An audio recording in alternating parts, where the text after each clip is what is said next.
Bonjour à toutes et à tous, je suis ravie de vous retrouver aujourd'hui, accompagnée de Alexandre. Bonjour Alexandre. Bonjour Mélanie. Je suis vraiment ravie de t'accueillir ici. Déjà, je sais que tu es un fervent auditeur de Permission entrepreneuriale Hmm, et que c'est pour toi que maintenant je mets à 5 heures du matin et non 7 heures parce c'est que ça. je sais que ça va t'accompagner quand tu fais ton pain. Hmm, Alors, je vais commencer par une question que je ne pose pas d'habitude, mais en même temps, tu vas voir que ça prend son sens. Aujourd'hui, quelles sont tes priorités dans ta vie? Mes priorités dans ma vie, c'est-à-dire que Ouais, c'est d'abord, moi je sais qu'au niveau de mon activité, en fait, mon activité, elle a été créée autour de ma vie familiale et des contraintes qu'on a avec ma femme, que ce soit en termes de loisirs, en termes de garde d'enfants. Et donc du coup, moi, mon activité, elle est vraiment autour de ça et les horaires sont du coup en adéquation de façon à ce que je puisse et avoir du temps pour mon couple, et avoir du temps pour mes enfants, et aussi avoir un peu de temps pour mes loisirs. voilà, pour toi. C'est ça. Et du coup, maintenant, pour introduire ce que tu fais, je vais te laisser quand même te présenter ton parcours et aujourd'hui, qu'est-ce que tu fais? Qu'est-ce que tu offres au monde? Vaste question. Je sais, je sais. Alors on va essayer de résumer le parcours assez, assez vite. Euh, et ben moi j'ai fait des études d'informatique en 2005 que j'ai repris en 2010 pour faire un cycle d'ingénieur. En parallèle de ça, j'ai fait beaucoup d'animation avec des enfants en classe de découverte pendant une dizaine d'années. Et puis en fait, avec la naissance de mes enfants, je me suis mis à faire du pain, donc en 2016. Et en fait, ça m'a pris, ça m'a pas lâché. Et j'ai fini du coup par passer mon CAP en 2020 et ouvrir ma boulangerie atypique en novembre 2021. Donc ça va faire un an que je suis aujourd'hui lancé en tant que boulanger. Ouais. Et du coup, si on combine les deux, si on combine le fait que toi, ce qui est important, c'est ta famille et la boulangerie, ça donne un artisan boulanger qui organise sa boulangerie comme il le souhaite. Et ça, je veux dire que dans ce monde, c'est quand même assez unique. C'est ça, c'est que du coup, en fait, moi, je fais du pain 3 fois dans la semaine. Les clients commandent 48 heures à l'avance. Moi, je fabrique et ils récupèrent soit au fournil, soit je les livre à domicile le mercredi, soit ils récupèrent leurs commandes sur le marché. Et le reste du temps, bah, je récupère mes enfants tous les soirs, je les dépose la moitié du temps le matin, et j'ai du temps dans la journée, alors, un peu pour l'entreprise, pour l'administratif et les choses un peu chronophages, mais aussi du temps pour courir et prendre du temps pour faire des activités qui me plaisent. Hmm. Et du coup, est-ce que pour toi, entreprendre, ça a été une évidence? Et ben, pas si évident que ça, mais ça faisait quelques années que, quand on est arrivé sur Rennes, j'ai repris l'informatique. Et en fait, dès la naissance, donc j'ai commencé en 2014 sur Rennes. Vers 2016, ma fille est née. Je me posais des questions parce que je m'ennuyais quand même pas mal, ou en tout cas, je faisais mon travail rapidement, donc j'avais du temps sur mon temps de travail. Et puis, ça manquait de sens. C'est-à-dire que j'aimais bien ce que je faisais, c'était quand même passionnant, mais le but final, ben voilà, on était une brique sur l'ensemble des projets et je voyais pas forcément vraiment où est-ce que ça nous menait, ou en tout cas le sens que ça avait pour moi s'est distendu au fur et à mesure du temps. Et donc du coup, je me suis vraiment posé la question de faire du pain, donc j'en ai fait chez moi, puis il y a eu le confinement, donc j'en ai fait de plus en plus. J'étais à 8 kilos dans mon four ménager, à un certain moment et je me suis dit: «Voilà, après, faut se lancer, faut faire ce qu'ils appellent des business plans pour savoir où on va, à qui on vend, combien on vend, quel chiffre d'affaires on sort, pour avoir tel salaire». Donc ça, c'était pas évident parce que c'est toujours très compliqué de se projeter alors qu'en fait, on sait pas du tout où est-ce qu'on va et en plus, finalement, la réalité correspond quand même rarement à ce qu'on a prévu. Et puis finalement, bah, je me suis lancé, j'ai récupéré un local et la banque, ça s'est fait en fait naturellement. Donc finalement, j'ai eu peut-être un peu peur à un moment donné, mais quand tous les voyants étaient au vert, ça s'est fait en fait ultra naturellement et j'ai pas vraiment changé mon mode de fonctionnement entre le temps où je faisais du pain à la maison et à la boulangerie. Et c'est juste que j'ai un gros four et un gros pétrin et une grosse bouilloire, mais hormis ça, c'est exactement pareil, quoi. Mmh. Et du coup, quand tu dis voilà que ça a été finalement assez fluide, il me semble, si mes souvenirs sont bons, que ton entreprise quand même t'a plutôt accompagné aussi dans ce choix. Euh, et en fait, au fur et à mesure, t'as quand même baissé un peu le nombre de jours que tu travaillais pour eux, et au fur et à mesure, ça t'a libéré du temps. Et du coup, après, ça t'a amené aussi à créer ce projet entrepreneurial. Si mes souvenirs sont C'est bons. ça, oui, c'est ça. C'est qu'au début, voilà, j'étais à temps plein. Puis ma fille aînée, je suis passé à 80%. Puis ma seconde fille aînée, mais bien avant qu'elle naisse, je suis passé à 60%. Et j'ai testé en plus à ce moment-là le maraîchage biologique, parce que je sortais d'une formation maraîcher bio, donc déjà je me cherchais un peu plus, ou en tout cas je cherchais une activité avec un peu plus de sens. Et avec le confinement, je me suis occupé de mes filles, parce que les écoles étaient fermées.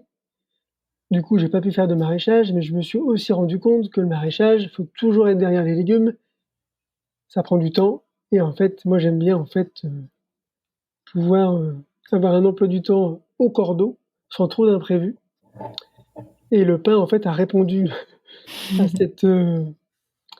cette obligation, en tout cas, qui me permet de pouvoir gérer mon temps sans forcément avoir trop de contraintes. Et c'est vrai que la société dans laquelle j'étais, Inetum, m'a accompagné en acceptant systématiquement mes réductions de temps de travail, en me mettant sur des projets qui me permettaient de travailler à la fois pour eux et à la fois pour la boulangerie. Et c'est vrai que quand j'ai ouvert en novembre, j'étais toujours salarié de l'informatique. Et j'ai eu la chance d'obtenir une rupture conventionnelle en, en février 2022, qui du coup m'a libéré du temps. Et c'est là où j'ai vraiment pu trouver mon équilibre, parce que j'avais un métier qui me plaisait, et j'avais aussi du temps en parallèle, alors qu'avant j'avais deux métiers qui me plaisaient à temps partiel, mais finalement j'avais plus trop de temps pour moi. Je récupérais mes filles, après, comme tous les soirs, le circuit classique des parents, le bain, à manger, le coucher, et en fait, tu plus de temps. Donc le fait Mm. d'avoir eu la rupture conventionnelle et d'avoir pu me lancer en boulangerie et de tester les deux choses en parallèle à un moment donné, j'ai vite fait le choix de me libérer du temps de cerveau, de façon à pouvoir aussi avoir du temps tout court pour faire ce que j'ai envie, quoi, et profiter aussi de mon couple, de ma famille et du temps tout simplement. Mm. Ouais, et donc je sais que chez toi, la valeur temps est quand même super précieuse, mais tu vois, moi, quand je t'ai rencontré et que tu m'as dit que tu vois, tu étais boulanger, que ça faisait 1 an et que tu avais 3 fournées par semaine et que tu avais besoin de ça parce que le reste du temps, c'était important que tu t'occupes de toi, de ta famille, etc. Bah, tu vois, je me suis dit que c'est aussi grâce à des gens comme toi qu'on qu'on peut créer une nouvelle réalité, qu'on peut ouvrir un nouveau paradigme. Et, et tu vois, souvent, moi, j'entends dans le monde de l'entrepreneuriat euh, des phrases un peu toutes faites du style oui, mais bon, toi, t'es en prestation de service, forcément, t'organises ta vie comme tu veux. Euh, et en fait, tu es mon exemple parfait et merci d'exister parce que du coup, ça me permet aussi de pouvoir répondre à ces personnes-là que même si un artisan boulanger peut construire sa vie comme il souhaite, tout le monde peut le faire. C'est juste que ça ouvre une autre façon de vivre, ça ouvre une autre façon de consommer aussi Mmh. et une autre façon de faire, mais tout ça part en fait de soi et du choix qu'on fait pour sa vie. C'est ça, c'est vrai que je me souviens quand j'étais en formation de maraîchage bio, on a visité plein de fermes avec des systèmes différents. Et je me souviens d'un tableau où en fait on partait de soi et on mettait les différentes contraintes qu'on pouvait avoir. Et souvent, en parallèle, on mettait, en tout cas sur le papier, le système qu'on voulait mettre en place en maraîchage. Et des fois, en fait, on se rendait compte que ce qu'on voulait mettre en place, moi, c'était quelque chose qui était très chronophage en temps et qui correspondait pas, du coup, au fait d'être efficace, rapide, de gagner du temps, où là, il fallait quelque chose de plus mécanisé, mais du coup, qui était en contradiction avec ce que je voulais mettre au départ sur le papier. Et là, en boulangerie, en fait, c'est là où j'ai compris que on part de soi, on met toutes les contraintes autour, et à partir de là, en fait, finalement, c'est pas nous qui décidons du système qu'on va mettre en place, c'est nos contraintes qui vont en fait définir le système, et donc du coup, le système va coller à nos contraintes, à notre vie, et ça va pas être en contradiction. Et du coup, bah, finalement, le système coule de source, il est adapté à nos contraintes, et on le vit en fait, du coup, super bien. Parce que pour le coup, il n'y a plus de contraintes quelque part, parce que tout est en adéquation les uns avec les autres, quoi. Hmm. Et nous, on s'est rencontrés au mois de mai. Et il y a tout de suite cette phrase qu'on a eu en commun, c'était que l'entreprise soit au service de notre vie. Mmh. Et pareil, je trouve que tu es quelqu'un pour qui je respecte énormément le fait que tu sais tout de suite poser tes limites. Il y a un cadre qui est posé. Et le fait, par exemple, que tu décides, dès ta première année d'entrepreneuriat, de prendre ta semaine d'alpinisme pour toi, parce que ça, c'est important pour toi, de partir aussi seul.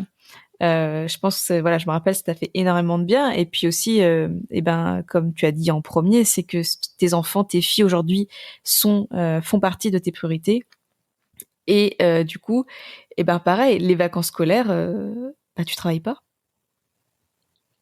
Bah là, en l'occurrence, il y a le papy qui est à la maison pour s'occuper un peu des filles, et Ah. les vacances mais en général, pendant les vacances, il y a une semaine au moins sur les 2 où on ne travaille pas et on est là avec les enfants.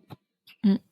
Donc du coup, on essaye vraiment de prendre un maximum de temps, et même si le papy potentiellement était pas là cette semaine, je sais que, il y aurait peut-être eu 2 jours de centre de loisirs, mais en fait, au pire, je les ai dans les pattes. Elles jouent à la boulangerie, et voilà, pour le entre guillemets «peu de temps» que j'ai à vraiment les avoir en autonomie, je peux les avoir dans les jambes. Ça me pose pas plus de problèmes. Elles deviennent grandes, avec 6 et 3 ans, elles s'occupent quand même pas mal. Elles mettent le bazar à l'étage, je range après, mais au moins ça me permet de travailler. Ouais, c'est ça. Et du coup, par exemple, de s'octroyer une semaine comme ça, juste pour toi par an. Je sais que ton objectif pour l'année prochaine, c'est d'en avoir 2. Mais déjà, tu as pu vivre justement cette expérience d'avoir une semaine rien que pour toi, pour vivre ta passion, loin de tout. Ce serait quoi ce que tu as retenu et est-ce que tu le conseilles ou pas justement à nos éditeurs? Parce que je trouve que c'est quand même pareil, c'est beaucoup de respect pour soi de s'offrir ça. Donc j'aimerais bien que tu parles un peu là-dessus. Bah, ça permet, même si maintenant, alors la première fois où je suis parti, c'était, entre guillemets «juste un week-end», donc c'était assez rapide, et puis maintenant je prends des semaines complètes. Donc c'est vrai que ça fait un petit pincement quand on quitte, madame et les enfants, mais après, voilà, il faut 24 heures d'adaptation, et voilà, après je les ai quand même tous les jours au téléphone, par vidéo et compagnie, mais bah, ça fait du bien parce que ça coupe vraiment de la réalité, de l'entreprise. Moi, souvent, je pense pas du tout au travail quand je suis là-haut, à la montagne. Après, ça m'arrive d'avoir des collègues au téléphone, mais c'est toujours passionnant, pendant que tu travailles pas, d'échanger sur nos problématiques. Mais c'est surtout que ça te permet aussi de prendre du recul, de réfléchir à autre chose. Des fois, il y a des idées un peu qui viennent, et tu complètement, voilà, pour moi, c'est 2 mondes différents, quoi. Quand je reviens, c'est un peu la réalité, c'est un peu compliqué, hein. J'avoue que cette année, je suis parti une semaine à la montagne. Quand je suis rentré, ah, j'ai mis 15 jours à redescendre, hein. Vraiment à bien retrouver mes repères. Je crois que mon esprit était bloqué, en haut de la grande casse, en altitude. Mais, mais au moins, voilà, ça permet vraiment de se déconnecter, de pas forcément penser à l'entreprise ou différemment. Des fois, il y a des idées, des fois, voilà, en discutant avec des gens, en rencontrant d'autres personnes qui ont strictement rien à voir avec le métier, c'est aussi intéressant de parler de la vision que j'ai du métier. Et c'est vrai que quand ils me disent: «Bah, tu travailles que, entre guillemets, 3 jours par semaine», tu as du temps pour toi. Bah, après voilà, l'idée c'est vraiment de mettre un système en place qui corresponde à ses attentes. Moi, je dis souvent à des copains: «Demain, je peux me prendre un camion, c'est pas grave, parce qu'en fait, aujourd'hui, je vis au jour le jour, je suis épanoui dans ce que je fais un métier qui me plaît, j'ai du temps». Il y a beaucoup de gens, voilà, qui, travaillent à temps plein et je le comprends et moi, quand j'étais encore, salarié, je leur disais: «Prenez ne serait-ce qu'une demi-journée, passez à 90. Une demi-journée pour vous, ça change tout. Même si c'est le vendredi après-midi, que du coup on en profite pour, faire les courses, aller à la poste ou quoi que ce soit, et ben le week-end derrière, c'est pas un week-end où on court, c'est un week-end où on est là, on profite, toutes les obligations, classiques de aller faire les courses et cetera, ça a été fait. Mais on peut aller se balader, on peut profiter, les uns des autres, sans forcément courir dans tous les coins, aller faire les magasins. Ça du coup on l'a fait, la veille Mmh. et je trouve que c'est quand même super agréable, même si on perd 10 de son salaire, voilà, c'est tout le monde ne peut pas se le permettre, on est d'accord, surtout aujourd'hui avec l'augmentation des prix, mais n'empêche qu'aujourd'hui, en étant boulanger, le salaire que je vise, c'est même pas le salaire que j'avais en travaillant que 3 jours par semaine dans l'informatique.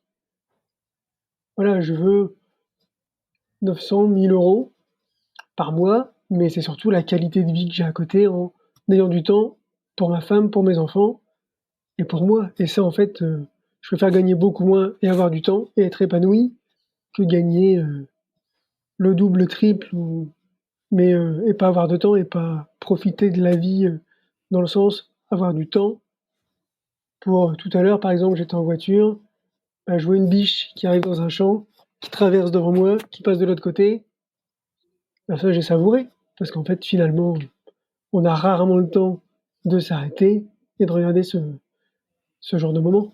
Mmh. Ouais. Et justement, là, cet épisode, il va sortir pour célébrer tes 1 an. Comme tu l'as dit, tu as créé cette boulangerie, en novembre 2021.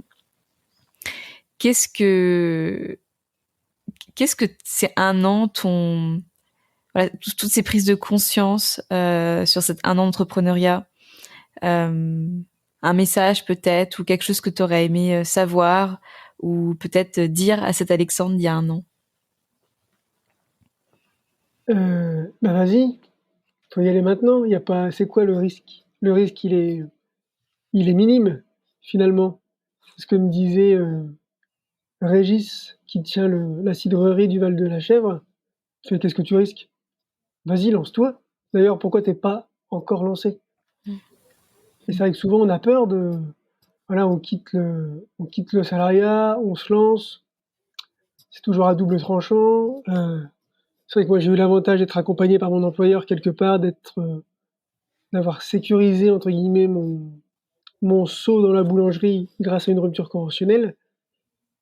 C'est pas simple, mais en même temps, je dis aussi à des amis qui, veulent lancer une activité, avoir des enfants, le tout potentiellement, pas forcément en même temps, mais bizarrement, ça tombe toujours un peu comme ça. Il y a jamais de bon moment, pour que ce soit pour avoir des enfants, pour se lancer en entrepreneuriat. Donc en fait, on on fait une liste de plus, de moins, on se lance et après on y va. En fait, il y a pas on risque pas de mourir. Au pire, on met un capital, on voit que ça marche pas, et ben on arrête l'entreprise. Il y a pas, finalement le risque est relativement faible. Il faut pas hésiter à tester parce que de toute façon, c'est que comme ça qu'on se rend compte si l'activité est faite pour nous ou pas. Moi, je sais qu'aujourd'hui, l'organisation que j'ai mis en place me convient, les clients me le rendent bien, ils trouvent les produits, bons, ça se conserve. Quand ils voient mon système d'organisation, ils disent: «Tu as bien raison». J'ai des actifs comme des retraités, ils me disent: «Non, tu as raison, c'est maintenant, il faut profiter, il faut profiter de la vie, on sait pas de quoi demain sera fait. Franchement, ton système, c'est vraiment, un bon système, garde-le et on est là, on te soutient» et voilà, quand j'ai des clients qui me disent ça, bah, je me dis: «Banco». Ceux qui, comment dire? Ceux qui trouvent que le système est pas adapté à leurs besoins, bah, tant pis, il y a pas de souci, hein. Il y a d'autres boulangeries dans le coin qui sont ouverts de 7:00 du matin à 7:00 du soir, du mardi au dimanche. Chacun trouve chaussure à son pied. Mais c'est vrai que du coup, ça me conforte dans mon idée et de fait, bah, je change pas mon système. Il est tout à fait, adapté, à mes besoins. Mmh. Bravo. Et je confirme, ton pain est très très bon. Merci. J'ai eu la chance de pouvoir le goûter, le déguster avant de partir au Costa Rica. Et il me manque un peu aussi du coup. Ça fait un peu loin en termes de frais de port, hein. C'est ça. Justement, rebondis juste un petit peu sur la notion de risque. Je trouve qu'en France, le risque, ou en tout cas la prise de risque, et du coup souvent, malheureusement, ce qu'on associe avec, c'est le potentiel échec. Mmh, C'est, euh, je trouve, quelque chose qui est très présent chez les Français. D'ailleurs, même à l'école, il y a plein d'enfants qui osent même pas lever le doigt par peur de répondre mal. Et puis pareil, dans l'entrepreneuriat, c'est comme s'il n'y avait pas de quand on se lance, comme si en fait on pouvait pas non plus finalement se rendre compte que c'était pas pour nous, ou ajuster aussi. mmh, Euh, et du coup, c'est très paralysant. Et comme tu dis, je pense que de prendre ce risque et en fait de saisir sa chance et de sauter dans le vide, et puis en même temps avoir cette foi et cette confiance qu'à un moment donné, de toute façon, le parachute, il va apparaître. mmh, Hum, Je pense qu'en fait, s'il n'y avait pas peut-être toutes ces limites qu'on entend dans notre société française, peut-être qu'aussi les gens oseraient plus. Et en même temps, je me dis que là, j'ai appris que en 2022, c'est la première année où il y a eu autant de démissions en France. Et encore, on n'est que le 25 octobre. Donc, mmh, euh, il reste encore, on va dire, 2 mois pour terminer cette année. Et je me dis que quand les gens démissionnent, c'est un peu un point de non-retour. C'est-à-dire qu'ils n'ont pas attendu le filet de sécurité. Tu as évoqué la rupture conventionnelle. C'est vrai que c'est mmh, quand même très confortable. Moi-même, je l'ai eu et je sais que c'est quand même très confortable. Donc, il y a ce filet de sécurité. Mais mmh, pour démissionner et pour qu'il y ait autant de personnes qui démissionnent, je pense aussi qu'il y a un profondément ras-le-bol et que du coup, la quête de sens va au-delà finalement de la sécurité, va au-delà du confort, et qu'à un moment donné, ouais, le sens va au-delà du filet de sécurité. Et je trouve que c'est hyper intéressant, et du coup à voir ce que ces démissions vont créer ces mmh, prochains mois, ces prochaines années. Mais je pense qu'il y a vraiment aussi un nouveau paradigme qui entre en jeu, et plein de gens même qui osent choisir le fait de peut-être avoir une comment dire, une qualité de vie, en tout cas en termes purement ah bah, oui, oui. financiers moindre, mais en tout cas voilà, peut-être se rapprocher de leurs enfants, se rapprocher de leur famille, avoir un métier peut-être plus ancré aussi, qui a plus Mmh, de sens, et en tout à tout cas fait, oui. qui permet aussi de créer vraiment sa vie dans tous les plans. C'est vraiment comme ça aussi moi que je travaille avec mes clients, et vraiment cette dimension. Donc je trouve aussi qu'on vit une période qui est tellement puissante, tant par ses aspects politiques, médiatiques, enfin tout ce qu'on nous rabâche au quotidien, et en même temps aussi cette prise de conscience collective qu'autre chose est possible et que clairement les gens ont envie d'autre chose. Mmh, et c'est vrai que pour le coup, on est dans un pays où on peut entreprendre relativement facilement. Moi, aujourd'hui, j'ai créé une société parce que j'ai un peu d'investissement, mais avant sur le maraîchage, c'était une micro-entreprise. Ça m'a pris 5 minutes à créer. On m'a prêté, un terrain que j'ai essayé d'exploiter et j'ai vu que c'était pas une activité, qui était finalement faite pour moi. Bah, j'ai rempli un formulaire, j'ai cessé mon activité. Ça s'est fait en fait, très, très simplement. Donc aujourd'hui, si on veut se lancer, même si on a peur, bah, on peut créer une micro-entreprise, tester et va voir si son modèle fonctionne, si ça nous plaît, et après voir si, bah, on passe une journée, peut-être 2 journées, 3 journées, et puis voilà, après, si c'est fait pour nous, et ben, on peut du coup, démissionner, se lancer vraiment dans son activité à temps plein, et c'est parti. Je sais que mon voisin d'atelier, Mais il a commencé, dans le café comme ça.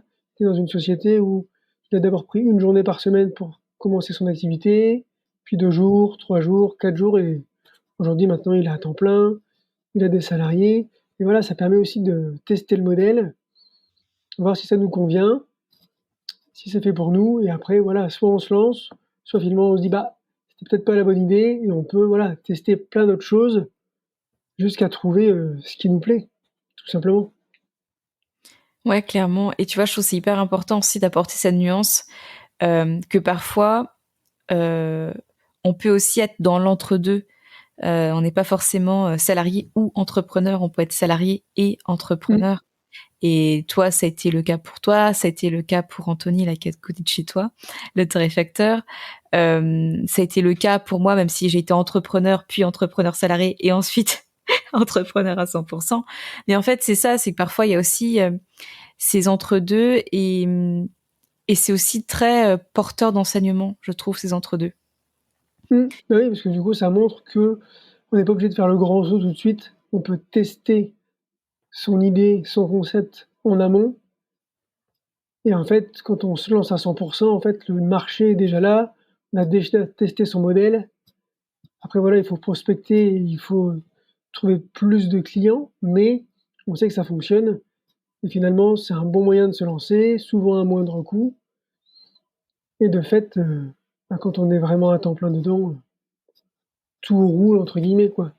Pas on n'a plus trop peur parce qu'on s'est on s'est rassuré pardon, sur son modèle économique et donc du coup, c'est du gagnant-gagnant.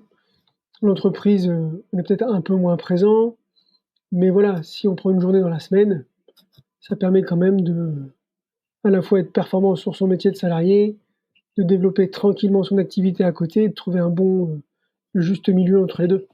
Mhm. Ouais, clairement.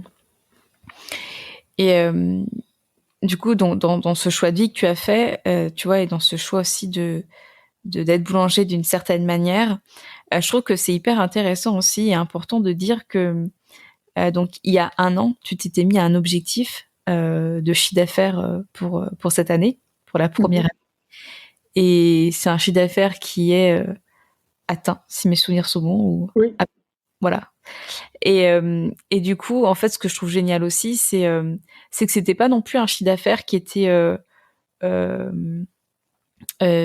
ni bas ni haut. C'était un chiffre d'affaires qui était juste, qui montre aussi que il y a une réelle expansion, il y a un réel développement qui a été créé cette année, Mmh mh. euh, qui en plus là ne fait que continuer et c'est hyper encourageant. Et tu vois, je trouve aussi c'est intéressant parce que on pourrait là, enfin peut-être les auditeurs et les auditrices vont se dire, ouais, enfin il est bien sympa, il travaille 3 jours par semaine, boulanger. En plus, ce que je dis à mes clients à chaque fois, c'est que un boulanger, lui, il peut pas mettre 100 € son pain, il peut pas trop choisir ses tarifs. C'est Bien, ça. au début, il est choisi, mais par rapport à son coût de production et la marge qu'il veut créer. Mais enfin, s'il met son pain à 55 €, je pense pas qu'il en vendra beaucoup. Et donc c'est pour ça en fait je trouve ça hyper intéressant de voir que ce modèle-là qui est hyper vertueux pour toi, pour ta famille, pour ta réalisation personnelle, et ben en fait ça ne n'empêche pas d'atteindre justement un objectif de chiffre d'affaires annuel qui était quand même très juste et honorable. Mmh mh. Euh, et en fait c'est ça, c'est qu'encore une fois tu proposes une autre façon de penser, c'est que le bien-être est aussi une source d'expansion, de développement et d'atteinte d'objectifs. Mmh. Et c'est vrai que oui, le chiffre d'affaires, en tout cas sur le du prévisionnel va être atteint. Après voilà, je sais que j'ai, 2 ans entre guillemets pour obtenir, un salaire à terme et là on est entre guillemets «complètement dans les clous» par rapport à ce qui était prévu et même s'il faut que le chiffre soit, doublé à terme, même si le chiffre double, mon temps de travail va pas forcément doubler pour autant. Je vais mettre plus de temps le matin parce que c'est la partie où on divise la pâte, on la façonne et elle part au four. Donc là, je suis limité entre guillemets par mes 2 bras, par la capacité du four, mais je vais pas non plus doubler, mon temps de travail. Donc même si, pour atteindre mon objectif à terme, il faut doubler les quantités, j'aurai quand même une qualité de vie qui a été prévue au départ et qui va pas beaucoup bouger, au niveau de mon emploi du temps. Ouais, et ça c'est du coup c'est hyper précieux parce que même du coup sur ton développement et ton expansion, ça veut dire que tu peux encore là, comme tu dis, doubler ton chiffre d'affaires tout en ayant la même vie. Et après, ce sera que du réajustement et te reposer avec du coup là ce que tu dois faire et comment tu veux construire ta vie. Mais en fait aussi, c'est hyper comment dire, tout s'imbrique bien parce que même d'ici, admettons 5 ans, tes filles auront quand même beaucoup moins besoin de papa. Donc C'est clair, bah, j'espère. je te le souhaite aussi. Et du coup, ça veut dire que tu auras aussi un rythme qui sera différent, tu auras encore plus de temps pour toi, et du coup, Mmh, tu pourras aussi octroyer davantage de temps à la boulangerie, donc la vie est parfaite. mmh et en plus mes filles m'ont dit, «Dans ton nouveau bâtiment papa, tu nous prévois une pièce, hein, pour qu'on puisse jouer?» Ah, «Très bien, je vais penser à prévoir cette pièce. Elle était pas prévue sur le plan original. Mais oui, oui, très bien, tu pourras indiquer cela à ton architecte. c'est ça. Petite pièce pour les jeux d'enfants». C'est vrai que tout à l'heure, en fait, j'ai eu ça qui est venu en tête, mais on n'a pas précisé. Toi, au niveau du pain, quelles sont tes valeurs? Parce que ça, qu'on n'a pas parlé des ingrédients, de de comment tu façonnes ton pain, mais c'est vrai que c'est important aussi parce que aujourd'hui boulanger ça veut tout et rien dire. Donc parle-nous Alors aussi de la moi je démarche que tu as auprès du pain. mmh, alors moi je fais du pain, certifié agriculture biologique. Ça, c'est la première base, au levain, pour la plupart de la gamme.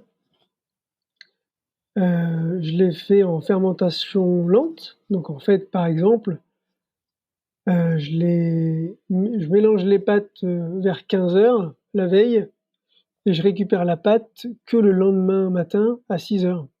Donc en fait, je mets 1 gramme de levain, donc c'est vraiment pas grand-chose. Donc le levain, c'est un mélange de farine et d'eau qui a fermenté.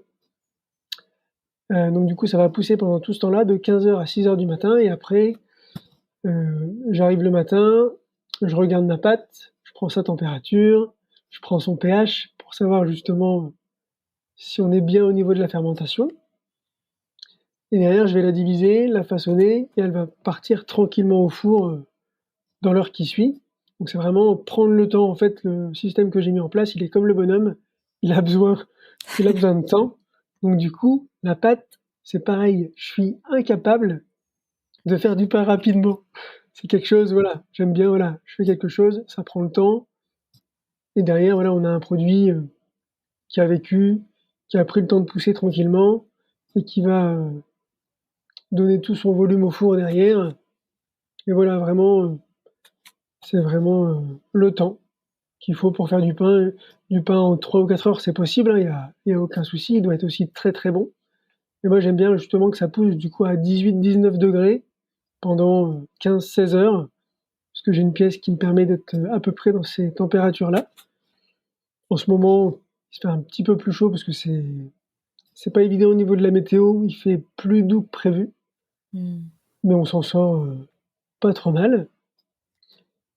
Et voilà, donc du pain bio au levain qui prend son temps Et et qui est du bon. coup, et voilà, qui est bon et qui se conserve du coup, on me l'a encore dit hier, vraiment très bien sur la durée. Et pour ça, il vaut mieux prendre des pains d'1 kilo plutôt que des formats plus petits parce que le rapport entre guillemets croûte-mie est meilleur pour la conservation. Hmm. Oui, et puis de toute façon le pain de 500 grammes se finit quand même super rapidement. C'est ça, Donc pour c'est pouvoir que tester la conservation, vaut mieux partir sur au moins 1 kilo, ouais. j'avoue, des fois on me dit: «Oui, mais la brioche, elle se conserve combien de temps?» Ah là, j'ai un petit souci pour vous répondre parce que moi j'en mange le lundi, une deuxième le mercredi, une troisième le vendredi. Donc en fait, si elle fait 48 heures à la maison, c'est vraiment le grand maximum. Mais voilà, après souvent elle se conserve quand même très, très bien 3, 4, 5 jours. La brioche et la ciabatta sont à la levure, mais ça c'est pareil, c'est, par exemple pour la ciabatta que je fais aussi à 15 heures, c'est un pain qui est sur une base de farine de blé T80 et de l'huile d'olive pour l'hydratation. Je mets 0,5 g de levure. donc c'est presque rien Mmh. et voilà et ça fait vraiment, très, très bien le travail et ça prend son temps et ça se conserve très, très bien. Ouais. Et je trouve que tu as vraiment donc t'as créé une gamme de pains, dont un qui est imprononçable, je te laisse le dire. Le Sechskornbrot, c'est un pain Merci. allemand avec, du coup, Sechs en allemand ça veut dire 6, Korn c'est les graines et Brot c'est le pain, donc le pain aux 6 graines. Bon en ce moment j'avoue il y en a que 5 dedans, mais il s'appelle quand même le Sechskornbrot. Et du coup, en plus, je trouve que tu as vraiment cette curiosité constante dans tous les espaces de la vie, mais là aussi par rapport au pain, de créer des nouveaux pains et aussi de créer des collaborations avec des personnes autour de toi. Donc là, je pense par exemple à un chef, de créer des pains signature. Et tu as aussi cette volonté de créer des pains santé. Je sais que tu as une gamme là qui est en création en ce moment, qui à mon avis ravira les petits, les grands à l'heure du goûter. Euh, et en fait, je trouve ça super en fait que c'est pas du pain pour du pain, c'est qu'il y a toujours aussi cette envie de proposer du pain, du bon pain, mais aussi d'apporter dans ce pain des éléments qui pourraient être soit très gastronomiques au niveau des sens ou vraiment très aussi tourné vers la santé. Est-ce que tu as un Mmh. peu parlé de ça? Bah, je suis en train du coup de développer justement actuellement un pain avec un restaurant, du bourg dans lequel je travaille et je développe aussi une gamme de produits pour le goûter, de façon à justement souvent on donne aux enfants, des gâteaux, achetés en grande distribution et l'idée c'est de pouvoir, à la fois et en proposer une gamme, bio, certifiée et pas forcément plus cher que ce qu'on achète, en grande distribution. À savoir que souvent, que toute ma gamme d'ailleurs, est basée sur des produits, simples. Il y a pas de produits avec des E, X ou Y, c'est vraiment on prend des matières brutes et on sort un produit relativement brut. Même la brioche, il y a aucun arôme, il y a même pas de fleur d'oranger, c'est vraiment des ingrédients bruts qui sont assemblés, mélangés, pétris et elle a le goût qu'elle a parce que voilà, c'est juste, l'expression des ingrédients utilisés au départ, avec du sucre rapadura qui est très foncé, très goûtu, des œufs bio et voilà, c'est vraiment, l'idée, c'est vraiment des matières brutes, un assemblage et après c'est l'expression de tous ces ingrédients qui font le produit fini. Hmm. Tu me donnes faim. Euh, Ça tombe bien, c'est l'heure du goûter. pour toi, moi c'est l'heure du petit déjeuner. Ah oui. Euh, Ah, j'avais oublié ce petit détail. oui, oui, oui. Euh, Tu as aussi d'autres projets. Toi, tu as une valeur forte de transmission, de partager aussi ce que tu fais, de montrer que justement un autre rythme est possible. Mmh. Et du coup, si tu veux, je te laisse introduire un petit peu euh, ces créations que tu vas proposer tout bientôt. Bah, l'idée justement, c'est, de créer des ateliers autour du pain, 1 fois par mois, le samedi, pour montrer aux gens justement comment, on façonne la brioche, par exemple, comment on fait son pain. Donc là, il va falloir que je me reforme à pouvoir faire du pain relativement rapidement, entre 9h30 et 16h30 pour les horaires. Donc un peu voilà, c'est un peu plus restreint que mon temps habituel de pousse et voilà et l'idée c'est de mettre, 4-5 personnes autour du tour, autour du plan de travail pour, à la fois faire de la brioche, faire son pain, réaliser, différentes manipulations, incorporer des graines, des fruits secs qui auront le choix du coup des ingrédients, créer leur propre pain, soit le cuire ou le pré-cuire à la boulangerie et comme ça ils pourront aussi soit repartir avec un pain cuit ou finir de le cuire derrière chez eux, s'ils ont déjà du pain à la maison et ça ce sera, 1 fois par mois, le samedi, à 4 ou 5 personnes, tranquillement. On aura du temps et pendant certains moments de pousse des pains ou des produits, On pourra aussi très bien, discuter, aller se balader, pas très, très loin. Parce que l'idée, c'est aussi d'apporter une touche, particulière à ces ateliers. On est là sur du travail de matière vivante et en face de nous, voilà, il y a aussi la nature. Donc si on peut aussi, pendant 1 heure, le temps du déjeuner, et ben, pique-niquer, prendre l'air, ça fait aussi, partie de l'atelier que de se ressourcer et de respirer cet air, breton, où il y a quand même beaucoup de soleil et assez peu de pluie, surtout en ce moment. Dans cette période, un peu particulière où, c'est un peu déréglé, il faut quand même se l'avouer. Mmh. Ouais, et pareil, tu vois, toujours aussi te réinventer et vraiment aussi se connecter à toi là où tu es bon. C'est-à-dire, et certes, forcément, faire le pain, mais aussi, la nature, c'est un endroit que tu aimes beaucoup. Tu es un Mmh. très grand coureur, tu aimes les défis sportifs, euh, Non, non, je ne vois pas de quoi tu parles. tu aimes l'alpinisme, tu as des nouveaux projets sportifs aussi. Et en fait, tu arrives à tout assembler pour aussi un peu ben, partager encore une fois en fait à d'autres personnes, à ceux que ça intéresse, tout cet univers. Et je trouve ça vraiment chouette de d'oser créer et de proposer ça. Mmh.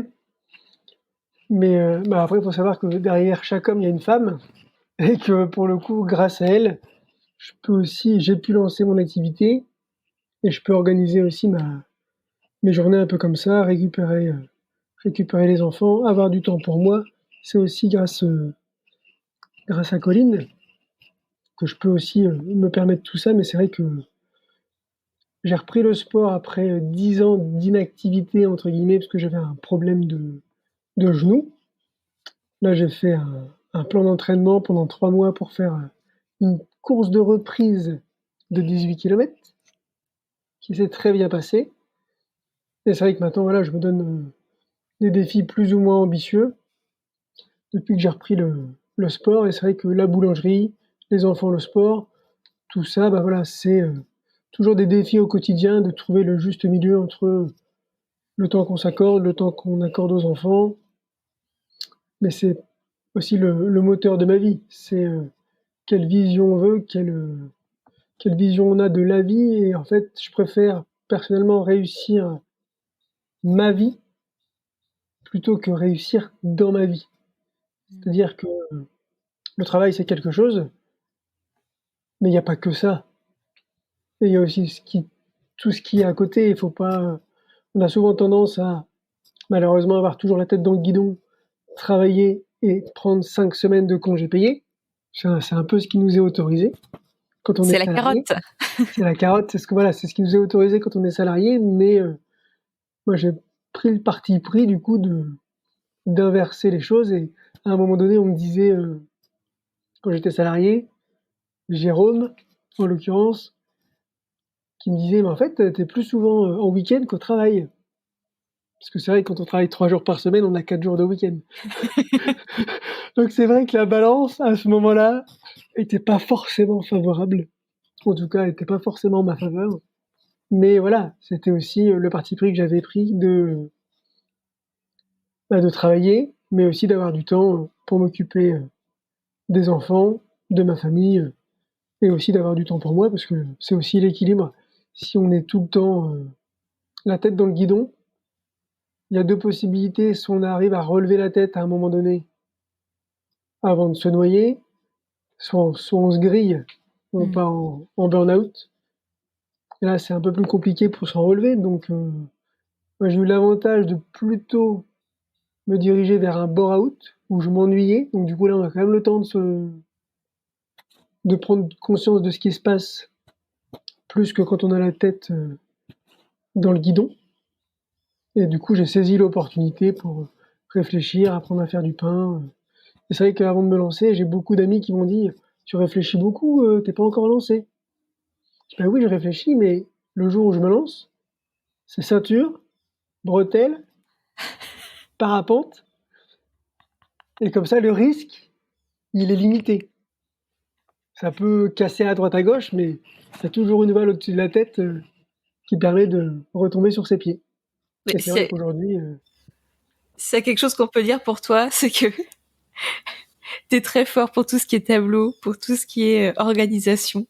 Ça, c'est sûr que la ceinture de sécurité, elle était bien enclenchée. oui, Et oui, ça, pas de doute. Là-dessus, il y a pas de doute. justement, t'as évoqué la vision. Et petite question comme ça, tu te vois où et comment dans 10 ans? Dans 10 ans. Ouais. Bah, déjà dans 10 ans, j'aurais passé un cap de dizaine. Ah, il me restera encore au moins 20 ans à travailler, hein. Mais non, j'imagine bien, toujours le même type de boulangerie sur commande. Alors peut-être que du coup, j'aurai un magasin pignon sur rue et qui sera pas forcément plus ouvert qu'aujourd'hui et aux gens, à mes clients, entre guillemets, de s'organiser pour, entre guillemets, coller au système si ça leur convient. Et c'est vrai que bah, déjà, juste le système fait le tri par rapport aux habitudes des gens. Si je sais que j'ai des clients qui viennent tous les 15 jours, qui prennent 6 kilos, il y en a qui viennent toutes les semaines, plusieurs fois dans la semaine. Donc c'est vrai que le système intéresse les gens, leur convient ou pas. Si ça leur convient pas, il y a d'autres artisans qui font du bon travail aussi. Mais voilà, toujours bien veiller à garder l'équilibre entre mes besoins, ma vie familiale, le travail, mais pas se laisser, comment dire, emporter par le travail. Toujours vraiment être vigilant à justement pas se laisser entraîner, parce que ça peut être dangereux du coup, pour moi, mais et puis pour l'entourage. Si on est trop dans le travail, on n'a plus de temps pour les enfants, pour la vie de couple. Donc vraiment, toujours avoir bien les contraintes en tête.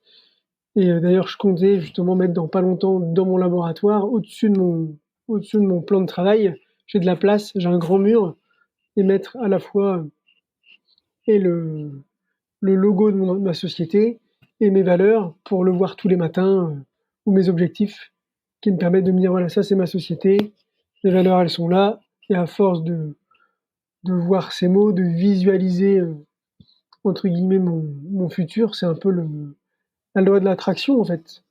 On Hmm. visualise et en fait finalement les moyens se mettent en place, pas forcément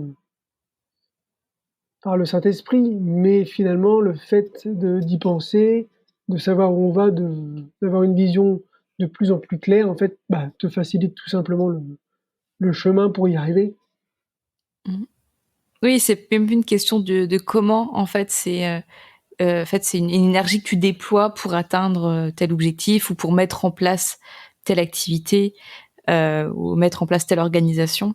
Et le comment après, parfois ça arrive de façon soit comme on l'avait prévu ou comme on l'avait pas Mmh. prévu.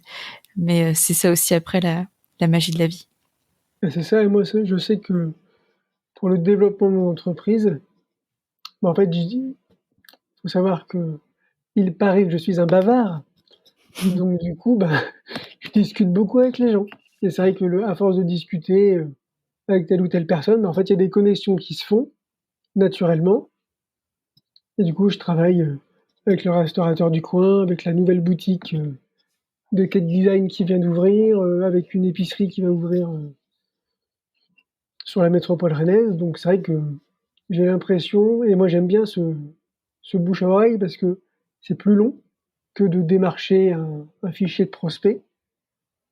Mais finalement, les gens qui viennent, entre guillemets, naturellement vers moi, ben, ils viennent parce qu'on a des valeurs en commun. Et souvent, une fois qu'ils ont goûté le produit, ils reviennent. C'est pas un client qu'on attrape d'un côté, qu'on va avoir du mal à fidéliser. C'est peut-être un peu plus facile d'apparence, mais finalement, celui qui vient, mais qui met du temps à venir, parce que c'est le bouche à oreille qui a fait le travail, si on est recommandé par une personne de son entourage, finalement, c'est la meilleure des publicités, donc ça prendra un peu plus de temps. Et je sais que j'ai un panel de clients fidèles, et ça, pour le coup, ça n'a pas de prix. Hein. Mmh.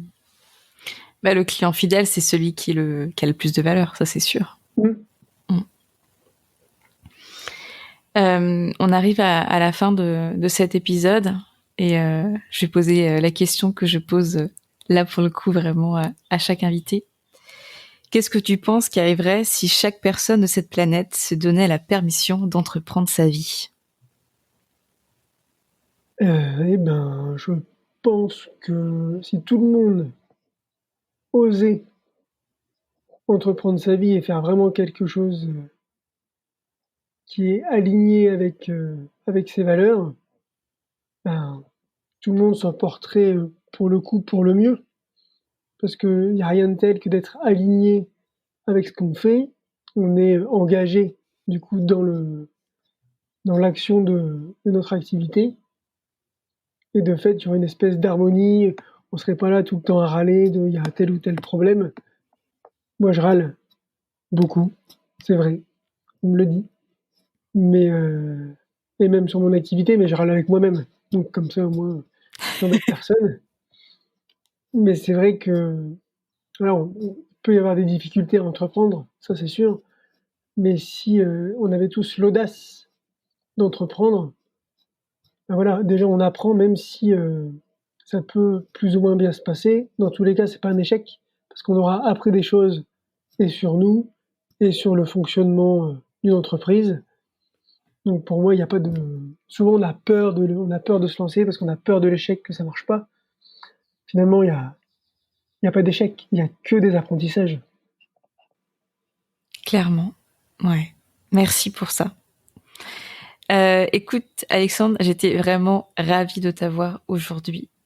Et j'aimerais que du coup tu puisses aussi indiquer aux personnes déjà comment on peut te trouver, alors peut-être sur les réseaux sociaux. Si les gens là ils ont pas envie d'acheter ton pain, je ne comprends pas. Du coup, où est-ce qu'on peut acheter ton pain?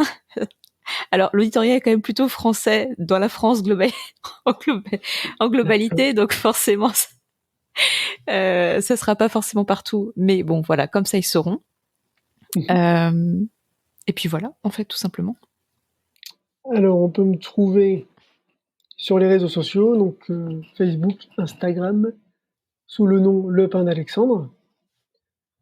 Pour commander, on se rend sur le site internet www.le-pain-alexandre.fr. On choisit son jour, on choisit ses pains, on valide sa commande et on paye à réception. Si on n'a pas le temps d'acheter en direct, on peut aussi trouver mon pain en début de semaine, le lundi, mardi, à la Biocoop de Saint-Aubin-d'Aubigné et le lundi, mercredi, vendredi à la Biocoop de Saint-Aubin-du-Cormier. Et si on a le temps d'aller au restaurant, on peut aussi découvrir une partie des produits au Bistrot des Saveurs à la Boixière. Voilà, et à la base, ton fournil, il est basé à la Bouexer, et du coup, c'est juste à côté de Rennes, en fait. Tout à fait. Voilà, donc avis aux chanceux, ceux qui habitaient en France et qui habitaient du coup dans la région de Rennes, eh bien, allez découvrir le pain d'Alexandre, je le recommande. Merci. Eh bien, écoute, Alexandre, je vais te souhaiter du coup une bonne heure de goûter. Oui, 4 heures. Voilà, et moi, je vais aller prendre mon petit déjeuner. Merci pour cet échange, et puis de toute façon, je te dis à tout bientôt. À tout bientôt.